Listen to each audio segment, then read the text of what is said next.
Hey everybody, welcome back to another episode of Going the Distance, the show where we talk about sports and music. On today's show, we've got some baseball news to get into. Actually, a baseball retirement was announced for the end of the season. We've got some football news to get into. What was that happened in week 3 in the NFL? Wasn't that a crazy week? We've got the analysts for that, and we've got week 4 predictions. Not to mention we have the What We're Listening To segment.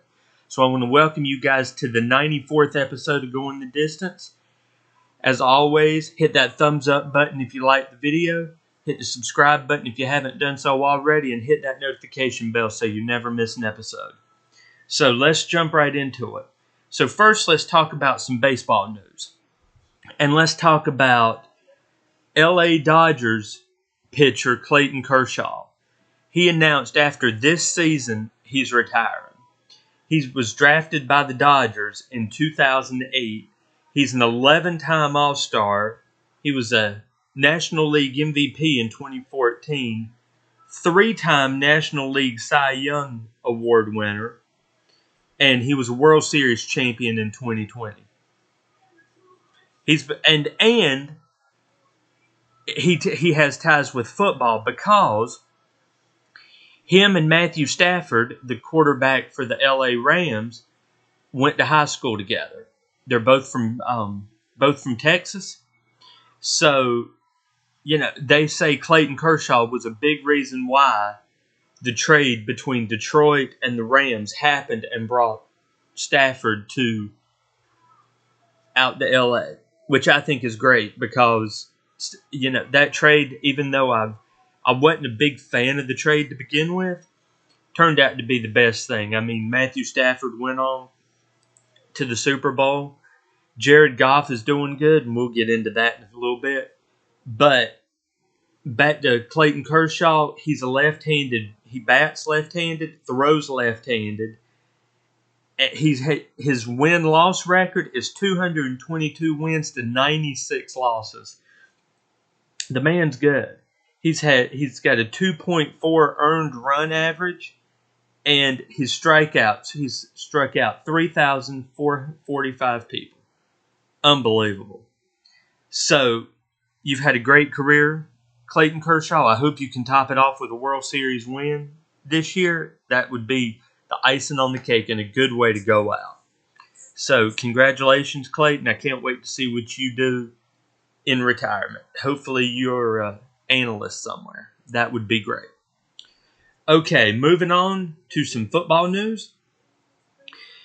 On Saturday, we had Julian Edelman was inducted into the Patriots Hall of Fame. Now, we talked about the Patriots Hall of Fame a couple months ago when Tom Brady was inducted into the Patriots Hall of Fame. So, after a certain amount of time of being retired, in the NFL Hall of Fame and in the team's Hall of Fames, you have to be retired a certain amount of years to be eligible. Well, they waived that for Tom because he had just retired, but he's the greatest quarterback of all time. Edelman has been out of the league for a good little while, about 4 or 5 years, I'd say.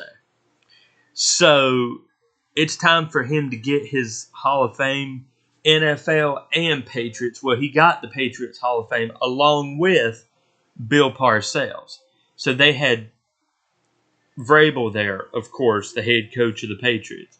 They had people like Matthew Slater, Danny Amendola, Josh McDaniels, who is now the offensive coordinator for the Patriots again. It seems like he comes back to the Patriots when nothing else works out. But, Julian Edelman had had the play in the Super Bowl back when the Patriots played Atlanta.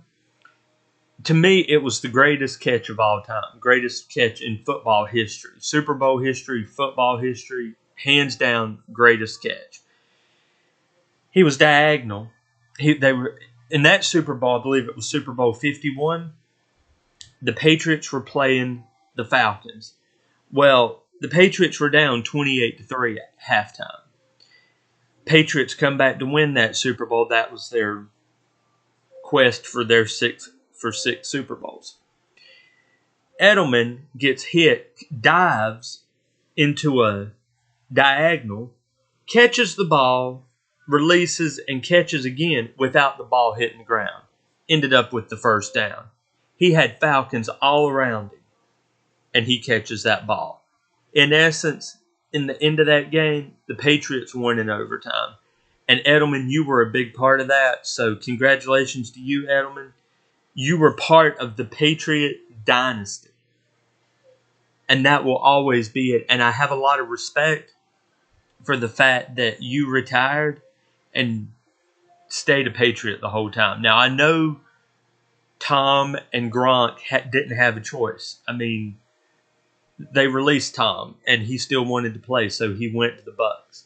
Gronk retired, but then still wanted to play. But I think that was all because he retired because he didn't want to play without Tom.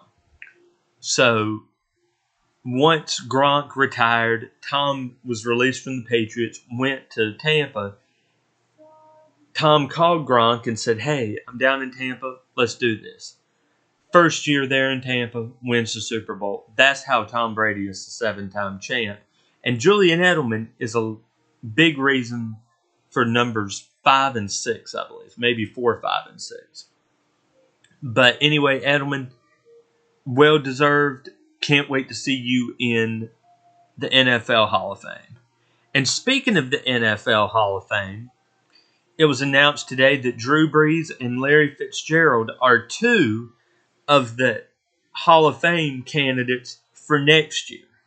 And I know it's too early to be talking about, Hall of Fame for next year, but, I mean, they have a lot of people that they go through to see if they're eligible. Drew and Larry are two of the ones that are eligible this year, which means they've been out of the league for 5 years. That's hard to believe. That is hard to believe that they've been out of the league for 5 years, and we haven't seen them snap the ball or catch a ball in 5 years. Unbelievable. Anyway, moving on. The Atlanta Falcons released kicker Younghoe Koo. I know I probably didn't pronounce that first name right. And the New York Giants signed him. Well, the Giants already have Graham Gano who was with Carolina for years. Well, now they've got Younghoe Koo, so will there be a kicking battle? Who knows? Also, speaking of the Giants, I think the Giants have this thing about Ole Miss quarterbacks, the Ole Miss college team, because it was announced this week, actually yesterday, that Russell Wilson was going to get benched for rookie quarterback Jackson Dart. Well, here's the funny thing, y'all. Jackson Dart is from Ole Miss. They're saying Jackson Dart is going to start the rest of the season, and Russell is going to be his backup, which I have issues with.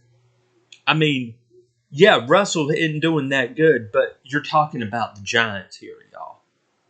The Giants have been nothing for years. In fact, they're only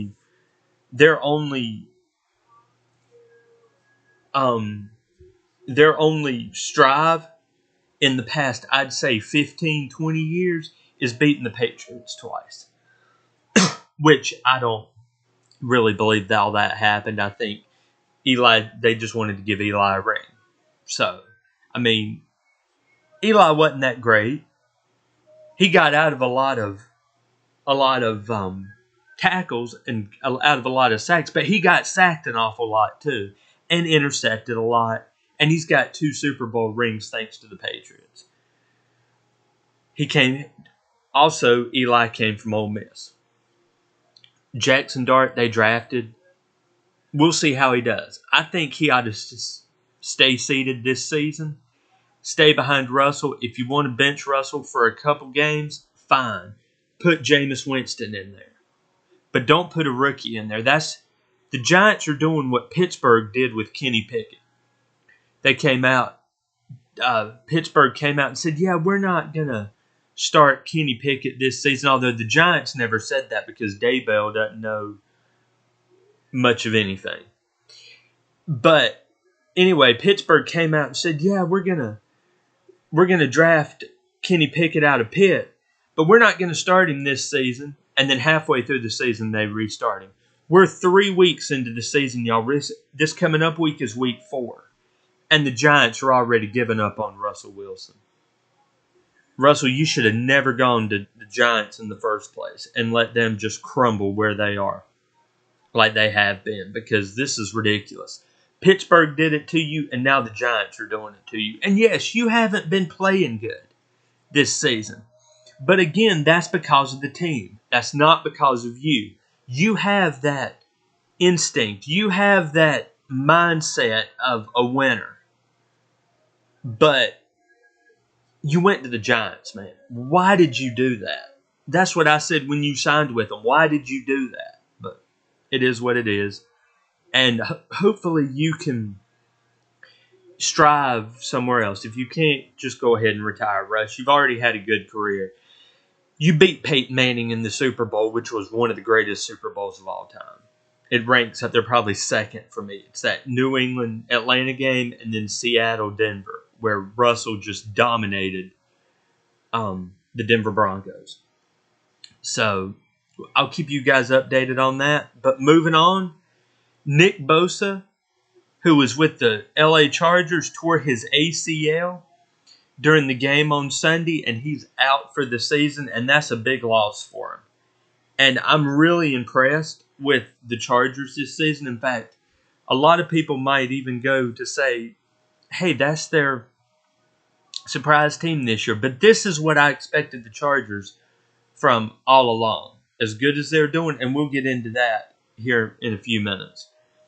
Moving on, the Texans release C.J. Gardner-Johnson after 3 games. Now, C.J. Gardner-Johnson was traded from Philadelphia to the Houston Texans for draft picks. The Texans got Gardner-Johnson. Philadelphia got draft picks. Well, there's always an incentive somewhere. I don't know what that incentive was, but it looks like if he had to play a certain amount of games, it's not going to happen. Plus, I think he got hurt a couple games into the season, a couple weeks into the season. Even though this is week 3, it was like week 1 or 2 that he got hurt. So it is, it is what it is. Anyway, moving on to the wild week that was week 3 in the NFL, y'all. And when I say wild, I'm not talking like, one team was the surprise team this season. We had a lot of surprise teams this season. We'll get into it now. And in fact, for me, I had 2 game of the weeks. The first one was on Thursday night between the Dolphins and the Bills. The Bills defeated the Dolphins 31-21. Josh Allen went 22 of 28, 213 yards, and 3 touchdowns. Josh Allen is playing at MVP level again. And to be honest, I believe that Josh Allen picked up where he left off last season. It wasn't like he went off, got married, got this huge contract, and then lost his mind and forgot how to play. The man's still playing at MVP level. So he needs, in fact, I'll go as far as to say this year, I think this is Buffalo's year to win the Super Bowl. If he can just stay consistent, he's 3-0 right now after Thursday night's win. So let's keep it up, Josh. Anyway, moving on to big surprise game number 1. The Browns defeated the Packers 13-10. Now, that was kind of a snoozer of a game because it was like 3-0 going into halftime. And then Green Bay comes out, scores a touchdown. They punt back and forth, And then all of a sudden, the Packers score a touchdown to make it 10-0. So the Packers are feeling, we got this. We can do this. And then the Browns come back, and they score a field goal, a touchdown, and then force the Packers to a fumble, get in field goal range, kick the field goal for the game-winning drive. I mean, it's the Cleveland Browns. I think last week I picked the Packers to win and the Browns won. So congratulations to you guys, Browns. You're 1-2, and you forced the Packers to a 2-1 record. This is good. This is something. Anyway, moving on. The Colts defeated the Titans 41-20. This is with Daniel Jones at quarterback, y'all. Daniel Jones was 18 of 25 for 228 yards and 1 touchdown, and he's got the Colts at a 3-0 record. I've never been a Daniel Jones fan, but man, you're lighting it up this season, Daniel. Oh, I don't know how I don't know. I still remember you with the Giants, but after going to the Giants, you've flourished after that. So, could we be looking at a new and improved Daniel Jones? We'll see. Granted, you had that Minnesota backup with Sam Darnold, right there. But could we be looking at a new and improved Daniel Jones? I don't know. Anyway, moving on. The Vikings defeated the Bengals 48-10, and that was a Vikings team with Carson Wentz at quarterback, because last week I said J.J. McCarthy has an ankle injury. So Carson Wentz has started, and this is something. Carson Wentz, this is his 6th team in 6 years that he started with. Unbelievable. That's a record in itself. But moving on, this one makes me sick to even say.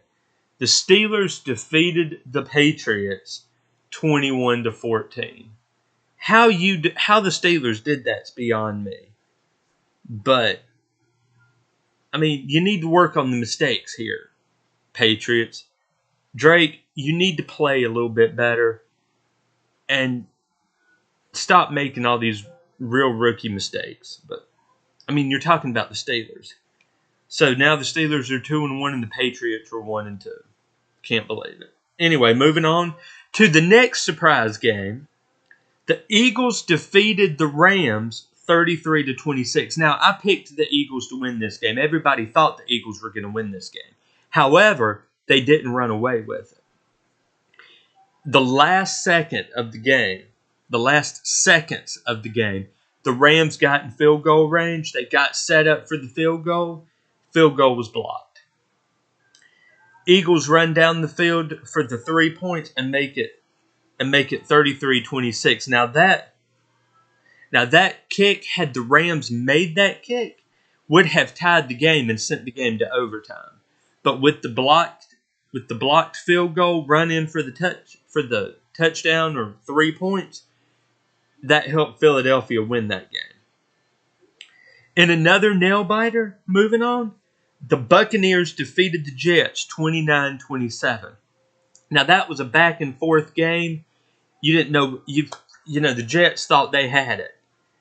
And out of everything, the Buccaneers come back. Baker being Baker, he threw that ball, he ran it down the field. He leads the undefeated Bucs to another thrilling victory. And he makes it down. They kick that field goal. They win the game. Unbelievable.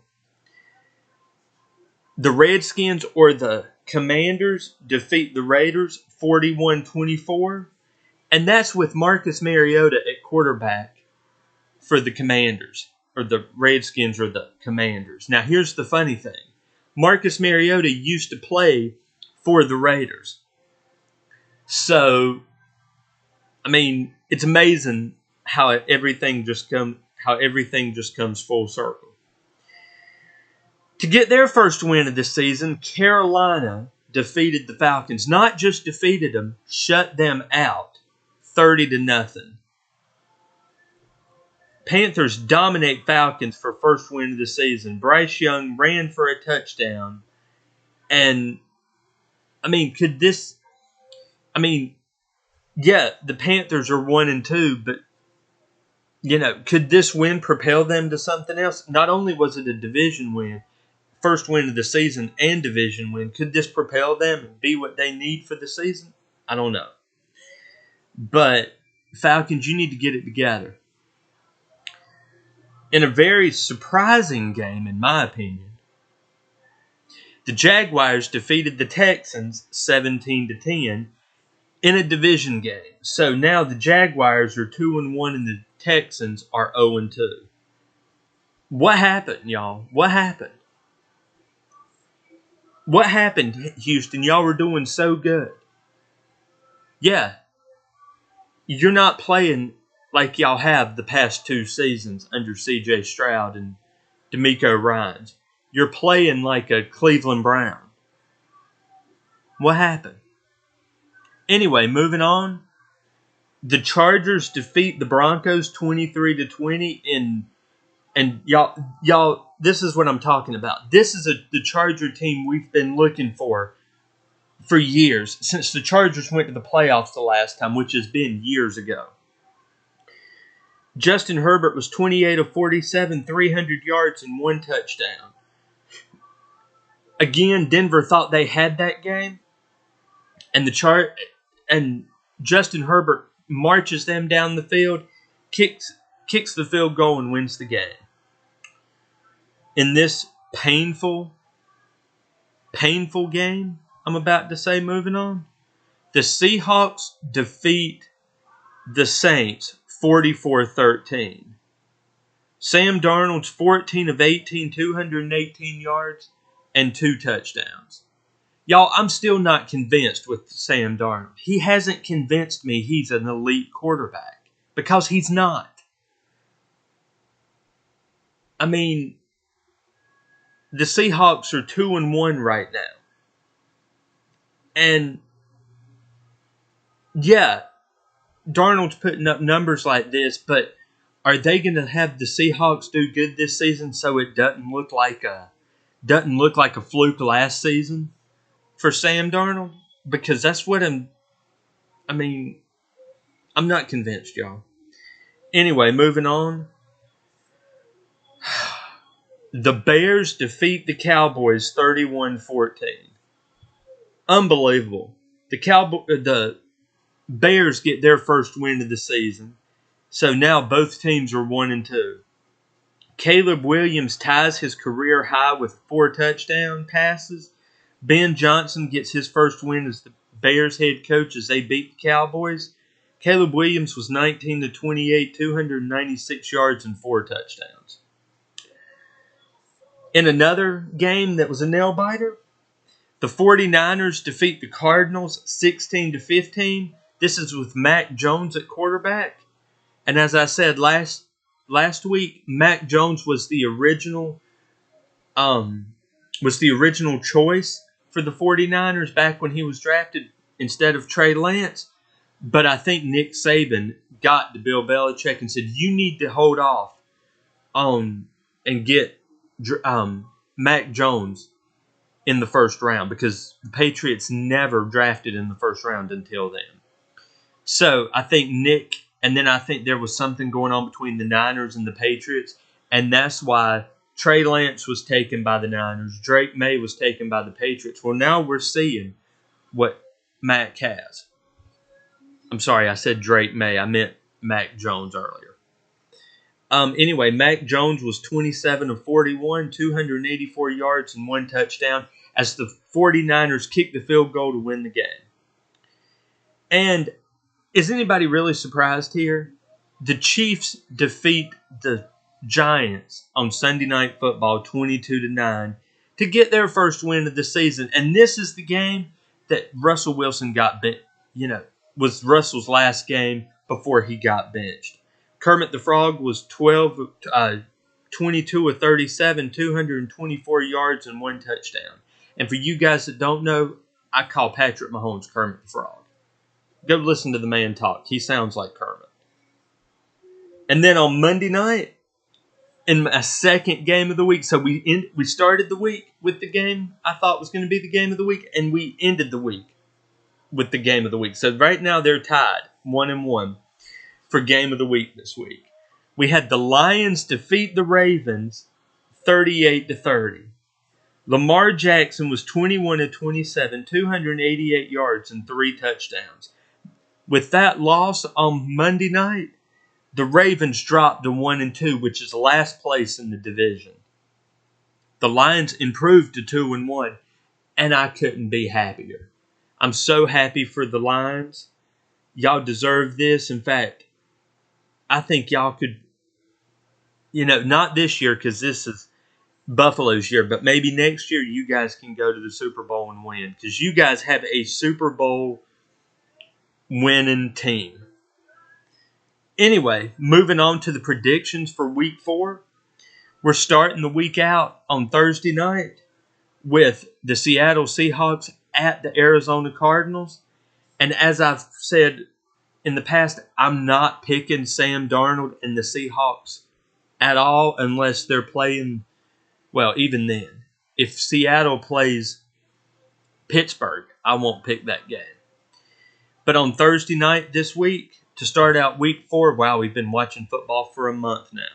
The Seahawks are at the Cardinals. I'm picking the Cardinals in that game. On Sunday, we have the Vikings at the Steelers. I'm picking the Vikings. We have the Commanders at the Falcons. I'm picking the Commanders. We have the Saints at the Bills. I'm picking the Bills, obviously. We have the Browns at the Lions. I'm picking the Lions. We have the Panthers at the Patriots. I'm picking the Patriots. We have the Chargers at the Giants. I'm picking the Chargers because Jackson Dart's not going to do it. And the Chargers are just playing too good this season. We have the Eagles at the Buccaneers. That's going to be a good one. I mean, on one side, you've got the Eagles and Saquon Barkley. On the other side, you've got Baker Mayfield. And their team's looking good. I'm picking the Bucs in this one, y'all. We have the Titans at the Texans. Both teams are 0-3, so somebody's got to win that one. I'm actually going with the Titans in that game, in a surprise game. The Colts at the Rams. I'm picking the Colts this season. I mean, Daniel Jones is impressing me. I'm still not sold completely, but he's impressive so far in the first 3 weeks. We have the Jaguars at the 49ers. I'm picking the 49ers, which, fun fact here, Mac Jones going, facing his former team in Jacksonville because he backed up Trevor Lawrence in Jacksonville last season. Next, we have the Ravens at the Chiefs. I'm picking the Ravens in that game. Both teams are 1-2, so yeah, I'm picking the Ravens in that game. We have the Bears at the Raiders. I'm picking the Raiders. And then on NBC Sunday Night Football, we have the Packers at the Cowboys. This is Micah Parsons' return to Dallas. Now, that being said, the Cowboys said they're going to skip the tribute to Micah Parsons, which, okay, I get that. I think it's wrong, but I get it.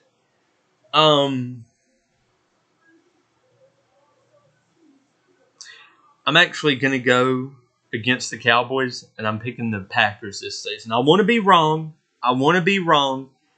And yes, the Cowboys are playing at home, but I think the Packers are going to win that game. And then we have a doubleheader on Monday night. At 7:15 on ESPN, we have the Jets at the Dolphins. Both teams are 0-3. That's a division game. I'm picking the...